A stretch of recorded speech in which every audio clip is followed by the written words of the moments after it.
सिंध के नए माली साल के बजट में 300 अरब रुपए से जायद रकम का इजाफा कर दिया गया। रवा माली साल का बजट 3056 अरब रुपए का है। सिंध के नए माली साल के लिए 3300 अरब रुपए से जायद के बजट की तजवीज़ दी गई है।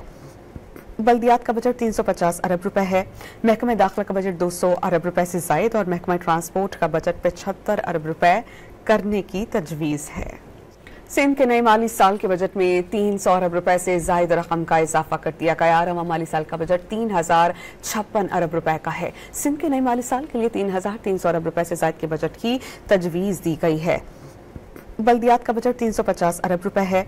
महकमे दाखिला का बजट 200 अरब रुपए से जायद और महकमा ट्रांसपोर्ट का बजट 75 अरब रुपए करने की तजवीज़ है। सिंध के नए माली साल के बजट में 300 अरब रुपए से जायद रकम का इजाफा कर दिया गया। रवा माली साल का बजट 3056 अरब रुपए का है। सिंध के नए माली साल के लिए 3300 अरब रुपए से जायद के बजट की तजवीज़ दी गई है। बल्दियात का बजट 350 अरब रुपए है। महकमे दाखिला का बजट 200 अरब रुपए से जायद और महकमा ट्रांसपोर्ट का बजट 75 अरब रुपए करने की तजवीज़ है।